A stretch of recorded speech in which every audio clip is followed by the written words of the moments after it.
Hi, welcome to Kitchen Chats, the podcast where we gather in the kitchen and we figure out next steps when something major has happened in your life. I'm your host, Aimee Kandrac. This season is all about major life transitions, and today we're talking about how it's okay not to talk about it. Happy listening. Kitchen Chats is brought to you by What Friends Do. We are so excited to offer you our new planner to help you and your friends and loved ones when something major happens in life and you're not sure what to do next. Our planner offers you a guide and a conversation starter when you're not sure what needs to go on. We have tips, ideas, schedules, and all kinds of options available for you so you can sit down in the kitchen in the intimacy of your own home and start figuring out what's next. You can find this on Amazon or a link in our bio. Happy listening.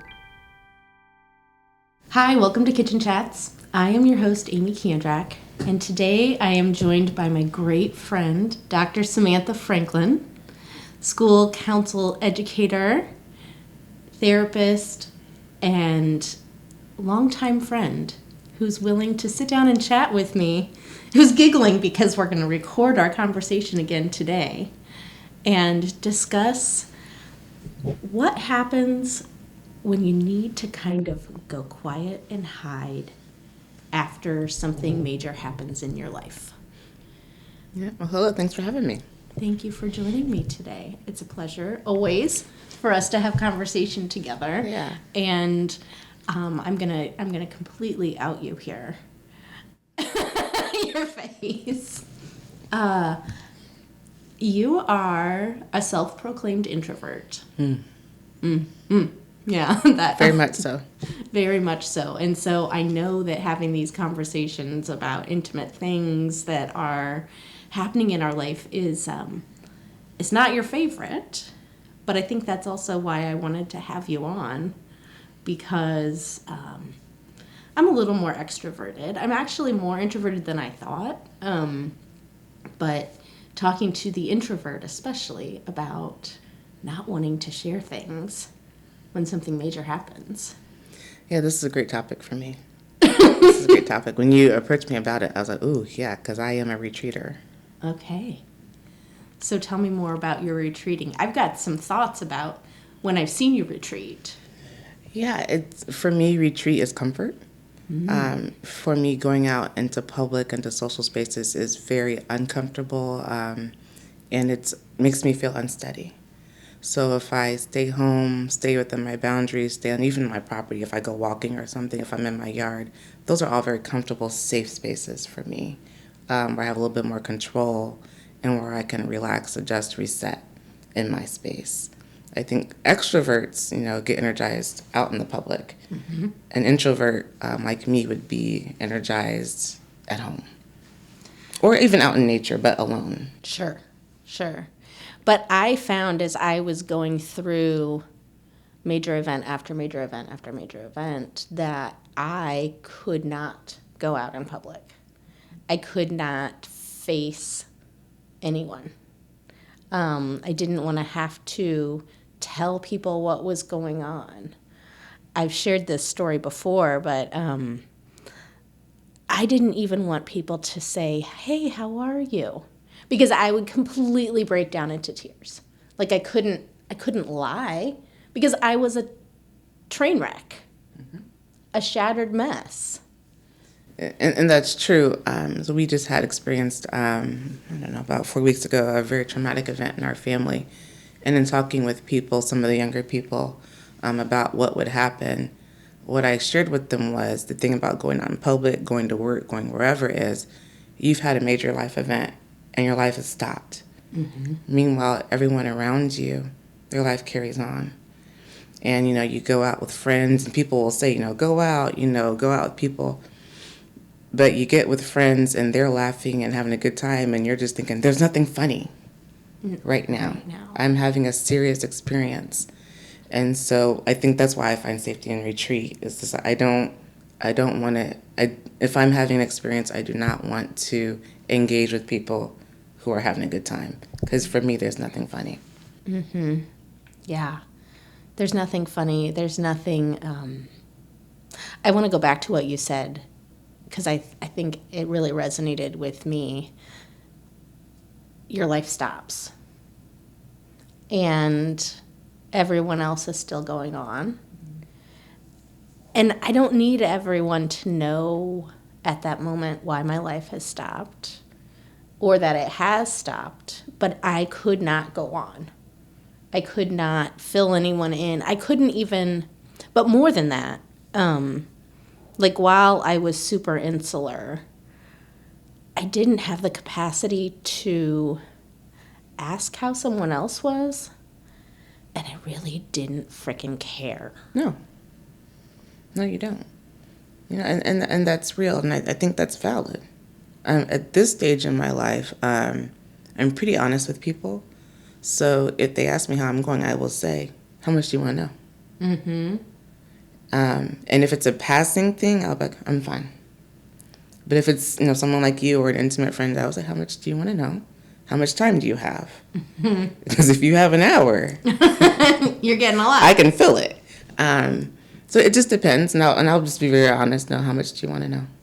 Yeah, that's a good response. But sometimes I didn't want people to know. Finding that balance is really hard for me.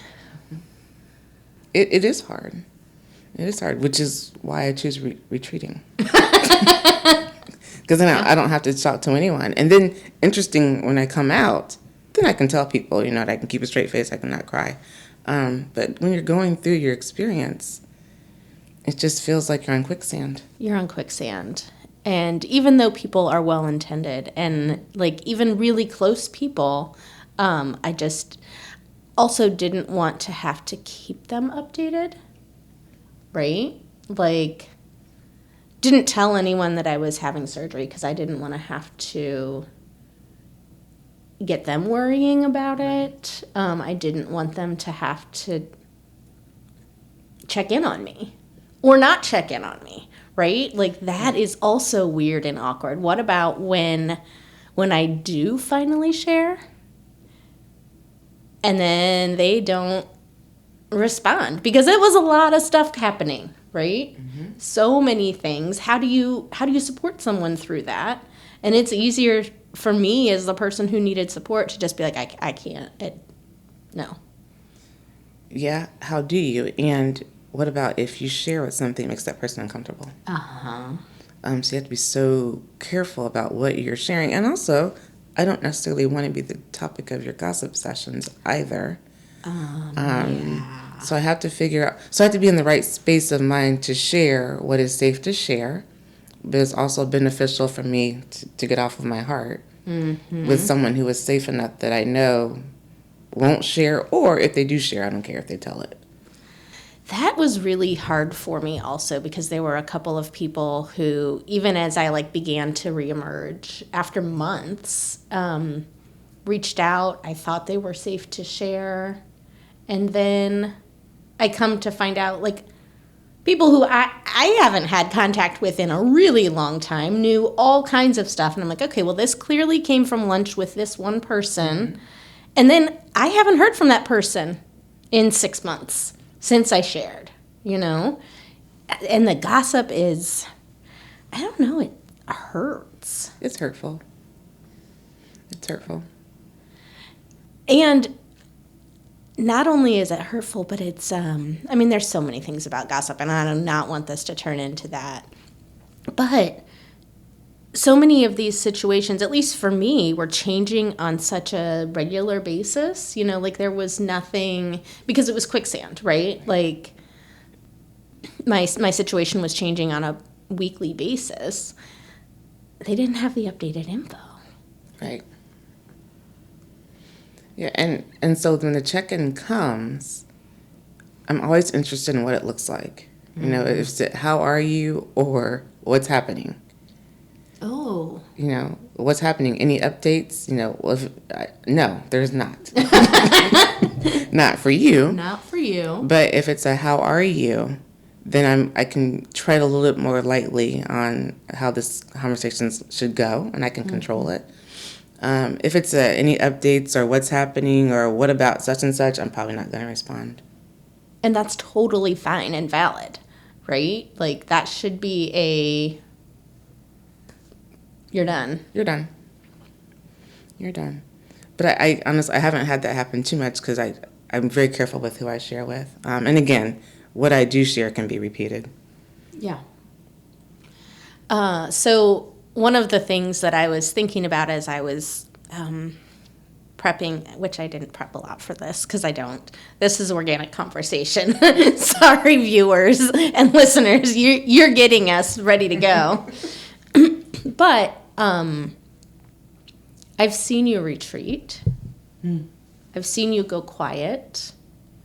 And I check with myself a lot with this too, because I think I'm close enough to you that I can say, hey, haven't seen you for a few minutes, just making sure everything is okay. And sometimes it is, and sometimes it isn't. Sometimes life just gets busy. Yeah. But I try to now notice who's going quiet, who's going a little dark, who I haven't heard from, and where do I stand in the let me try to reach out.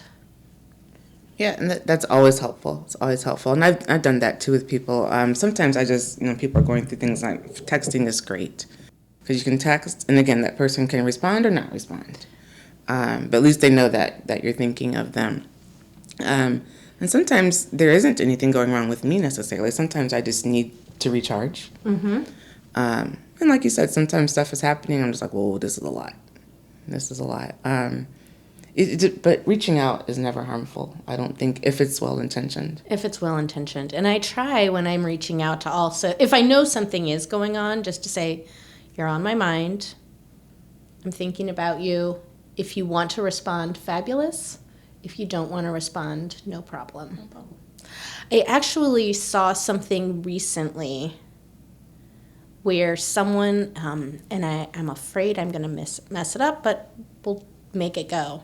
They sent a text and said, I'm thinking about you. Is there anything I can do? Please, if you're up for it, respond with A, B, C, or D. A is everything's great, I don't want to talk. B is, can you come over tonight and deliver dinner? C is, pick my kids up for the evening, take them away, let them have a great time. D is, I'm coming over, I'm doing your laundry, and we're hanging out, and I'm picking you up off the floor. And so then it's just a quick response. You've got a couple of options of things to do. And maybe E is none of the above. I just need quiet. But I liked those options of like different levels of ways that you could engage should someone feel up to it. And that's not going to be like, my response for that might be different based on the person. Right. I could see that too. And we're talking about retreating, and as we get older, life is happening every day to people. Mm-hmm. I was thinking about years ago when I was doing some studying, in the Jewish religion, you have a period called Avalut, where when you're in that grieving mourning period, you get a year to be excused from events and social things. And I always think about what a blessing it would be to automatically excuse people from your celebrations, right? Right. Maybe I don't want to go to a wedding or a baby shower or whatever it is. You just automatically get a pass for that year. Now, I know some people have said it's been helpful, like their therapist has said, the therapist said, I should say yes to everything that first year. And that's fine if you want to, but I just really enjoyed the permission to say no. Mm-hmm. Especially for that first year. And then at the end of the year, there's an assessment. And if it's traditional, the rabbi will meet with you and tell you if your period is over or if you need more time. And just see, I can see on your face, like, the permission to just take care of myself for a year would be amazing. Right. And in our society, for grieving, you get 5 days basically from work. Some people get 2 days, and sometimes it's like immediate family only, not grandparents, not in-laws, not cousins.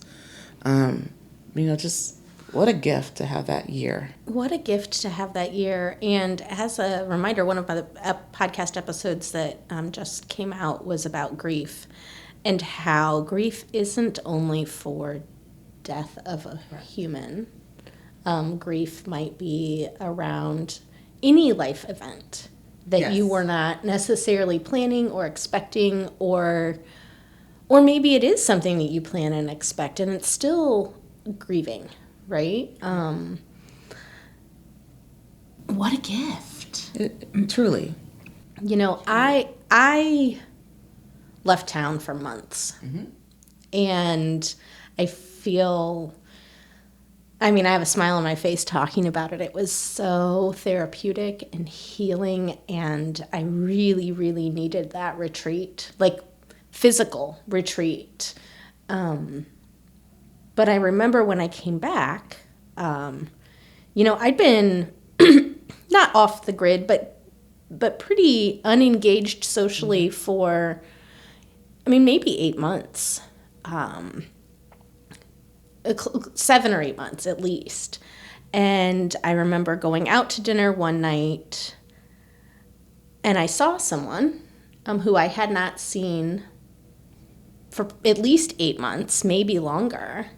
And she and I ended up texting the next morning. We had a conversation, and everything is okay now in our relationship. But she told me, she's like, "Oh, I thought you just didn't want to be my friend anymore. I hadn't heard from you. Our kids went off to college, and I thought you just didn't need to be my friend anymore."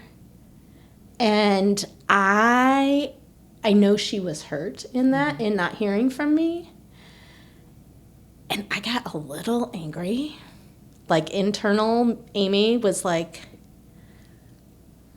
"What a great friend. Thanks. Did you know that I had this, and this going on?" And I didn't reach out because I couldn't. But you could have reached out when, like, "Oh, Amy's not inviting me to anything. Oh, well, maybe there's a reason. Like, maybe you could check in with me." So that's one. And clearly I'm still a little, and I really am not angry with her about this, but I see it happen.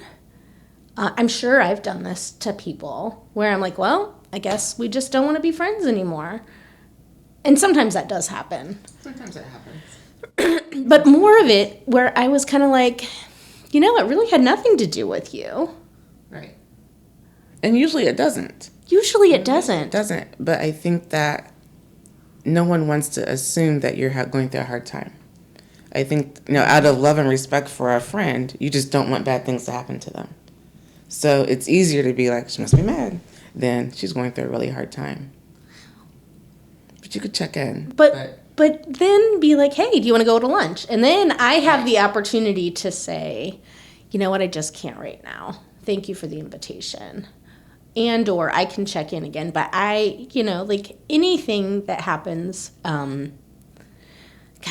I'm really envious of this 1 year grieving period that is automatic. I've thought many times about just the sitting Shiva that happens in the Jewish tradition, where like that's like a 7-day just hard, there you go, and how glorious that would be also. Just the known built-in expectation of taking care of your mental health. Yes. I like that word you used, that expectation of taking care, because in society the expectation is that you move on. Right. And, I've had, a lot of things have happened in this past year. And I was talking to a friend, and her son died. And she said, it's been 8 months. And I said, it's only been 8 months. Mm. He was with you for 30 years. It's only been 8 months. Yeah. And so she looked at me and she said, "Thank you for that." And I said, yeah, it's only been 8 months. Yeah. Oh, my head's spinning a little bit with that, because I think that is also a good reminder. And reminder that, she hasn't even hit all the milestones yet. Right. That first year hadn't happened yet. That first year, there's so many things that happen that you have to do differently. You have to do differently. I've said for a long time, like as kind of reminders for people, put dates on your calendar as the friend. Yep, absolutely. This is when X, Y, and Z happened for so-and-so, so that you can reach out. Because people are thinking about it, right? They know, for the most part, when the anniversary of something has happened. Right.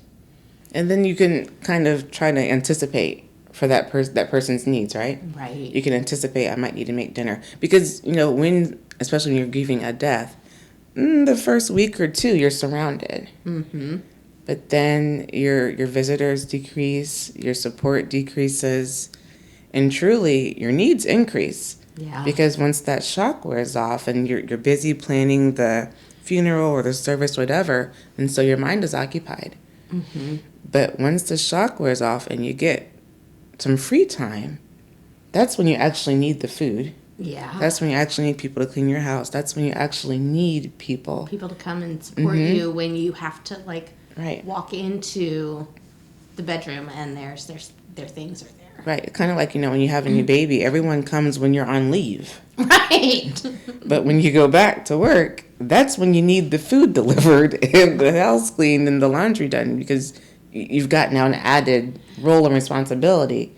Because you've had a life change, Had a life right? change. So I love having the opportunity to talk about positive life changes also, because those can also be traumatic, right? Like, you have a new baby who is, this can be a really, really wonderful thing, but my God, I didn't know how to function on no sleep. I didn't know how to, Correct. And I retreated when I had babies. Yeah. For several reasons. But I definitely stayed home with the baby. Or I would, we'd go on drives and things, but that was another form of retreat that I did. I didn't necessarily want people over either.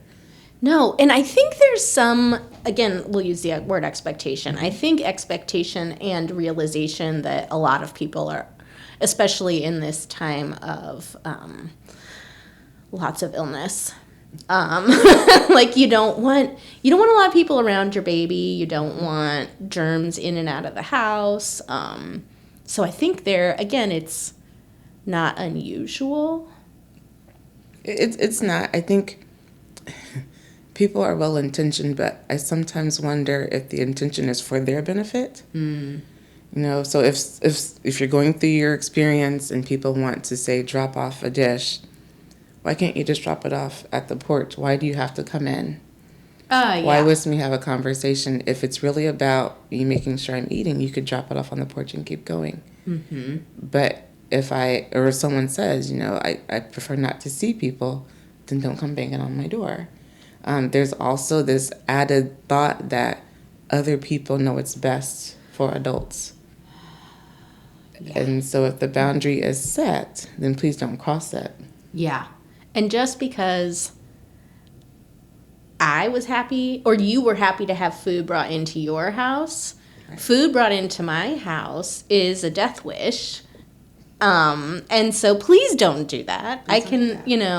And I know people can be really well-intended. Food's one of my little triggers because I'm like, if you bring food into my house, we now have the possibility that, and this is the same with your house as well, like an allergic reaction could possibly happen, and you've now created more burden on me. Right.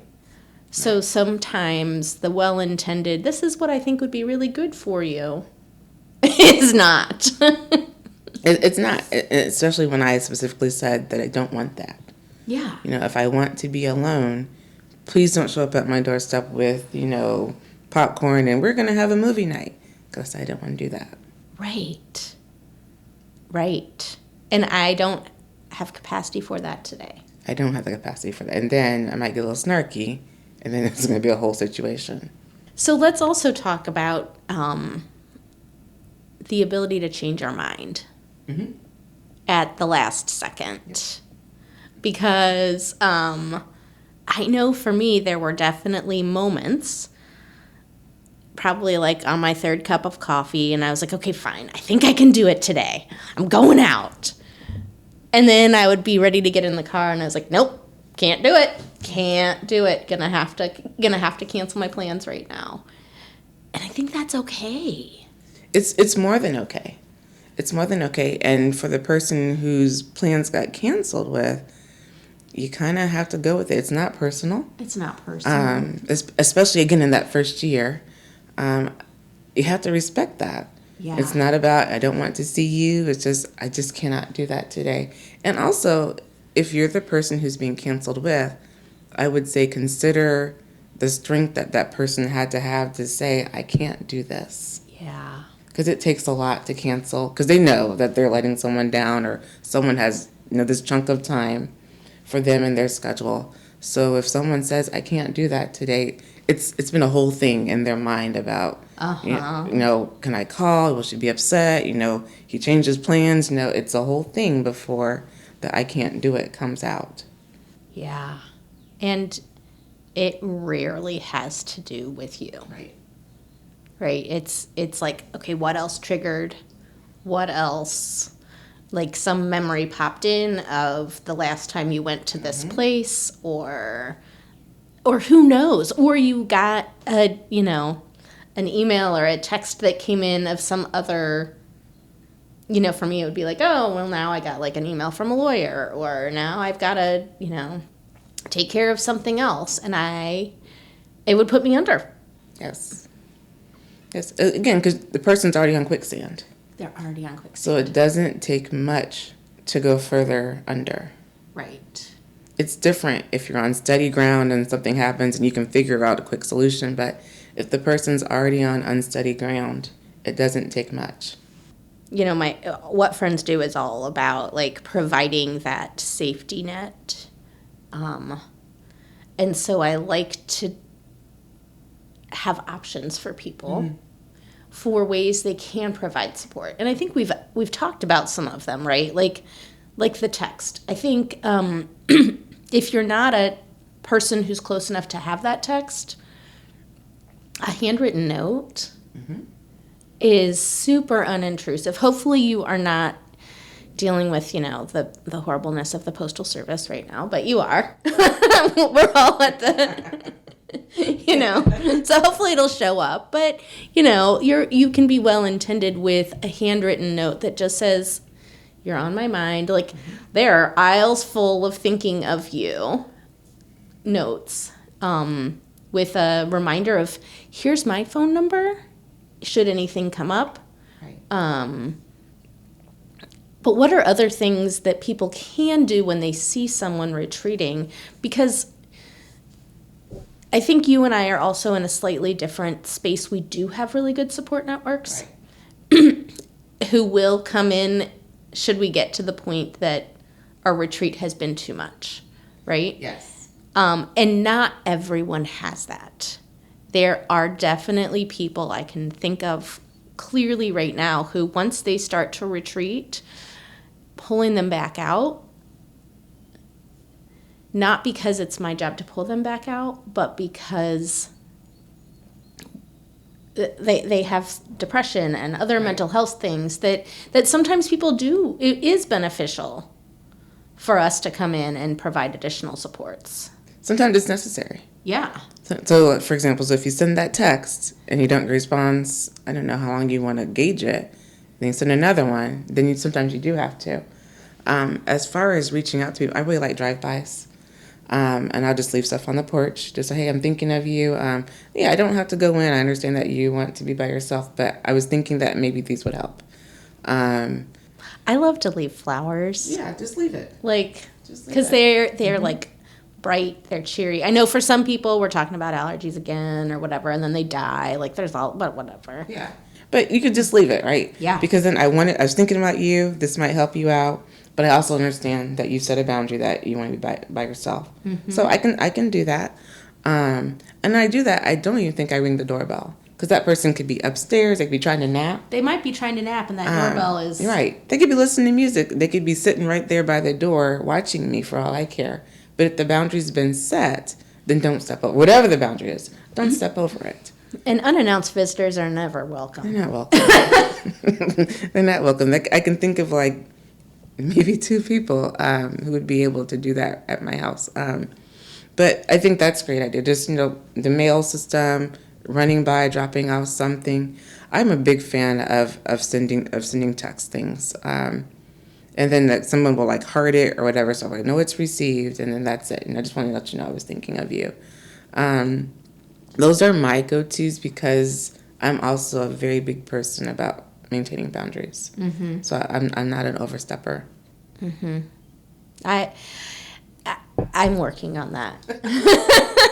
I'm working on it. I want to say I'm really good. I'm not, and I don't like that. But I'm trying to work on that. Something else that I like to do is send a book. Mm.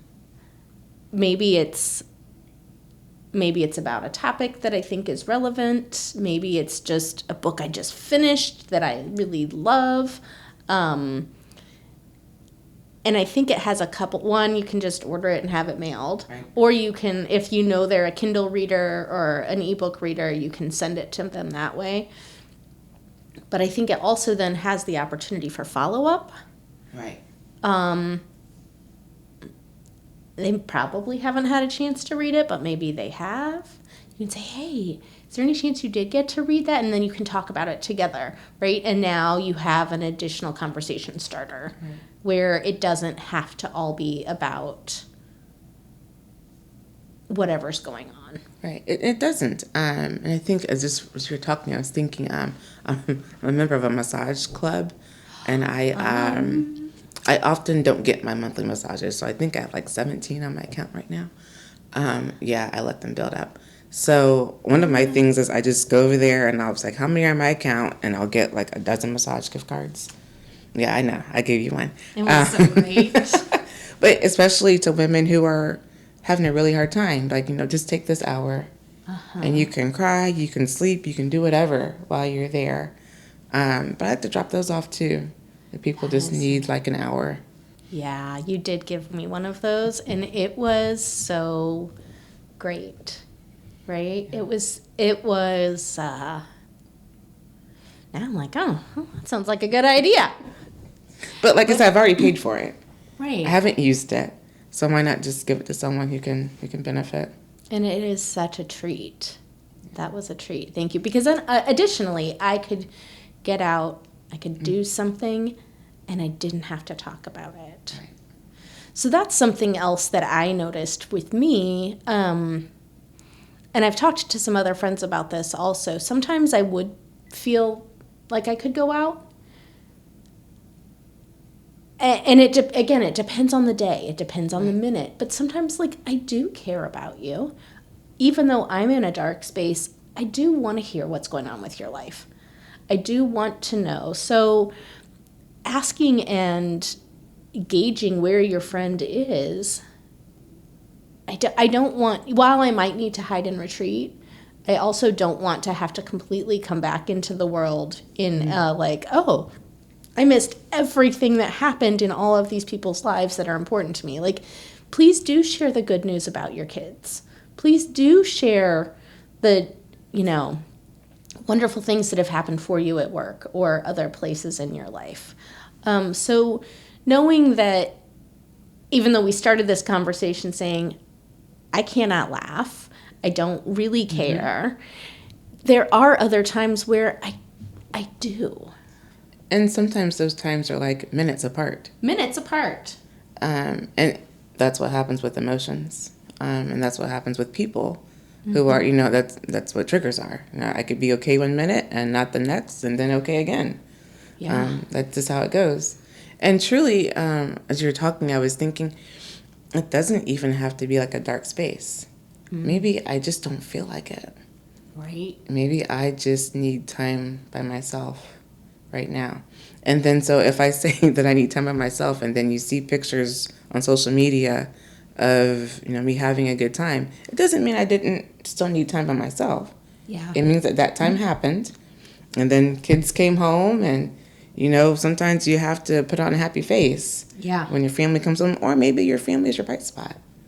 Yeah. And so that made it better, and then you go on. It doesn't mean that that person was dishonest earlier that day. It just means that the sadness passed. Or maybe it didn't, and I was faking it. Who knows? But it just means that I was still honest at 9 a.m. And the rest of the day still happened. Yeah. What about when you're living with someone who, I was by myself through all of this, but there have definitely been times in my life where I have not been. And when you're living with someone who's in a dark, sad space, also, it can be hard. It can be hard. I will say my husband is really good at gauging moods, and he'll just come sit with me. He'll give me time. One thing he never does is he never comes into my office. That's the spot where I read a lot, and that's where I paint. So he doesn't come in there, because if I go in there, it usually means that I want to be alone. And also, that's where my fish and my hermit crabs are. So that's a time where I'm, with my guys. But also, if I'm in my room, if I'm on the couch or something, he'll just come and sit and, not necessarily talk. Sometimes lights off, not TV on, just sit with me. And that's very, very impactful for me. Sometimes my daughter, who is 14, she'll just come and sit with me. And she's always, a mood lifter. But I think knowing each other and knowing your moods and reading each other, I talk about whole body listening. So you're listening with eyes, listening, of course, with your ears. You're listening with everything. And you can feel in a room if something's not right. So you listen and figure out, what you can do. And lots of times just sitting there is a big help. Now, other times, I really mean, that's why I go to my office. I really want to be by myself in my office. And I think he knows that. And I don't go into his office generally either, because that's usually your retreat spot. Yeah. And allowing everyone to have their retreat spot and not entering and not crossing that boundary. Right. So I've had you on as a guest previously, but it's been a little bit. So I would like to ask you again some questions. Okay. That I like to ask all of my guests. And I think you've kind of already answered these, but we're going to be clear with it this time. Okay. So I've got 3 questions. The first is, what is... Oh, do I have 3 questions or 2? Anyway, we're going to wait and see. Now I'm like, what is that other one? So what is your favorite thing to do for someone who's going through a major life event? I think it depends on the person and the event. Right now, I think my favorite thing is just to text. Just, hey, good morning. And in the evening, you made it through another day. Just, it was hard, but you did it type of thing. And then the porch drop-offs, really. If they're close enough, I really like doing porch drop-offs. So if they come out, they see a surprise or a gift, and they can use it whenever they want to. Yeah, nice. And then what's the best thing anyone has ever done for you? Text me. When my nephew died a month ago, I retreated. And it was weird because, everyone was feeling it in our family. But Friday at 5:02, I got a text from my sister-in-law. And then at 5:03, I got a text from my cousin because I had been retreating. And they were 2 separate text messages, and I thought it must be bad because they didn't text in the group. They texted individually. But the text messages meant a lot. Calling is good, never drop by.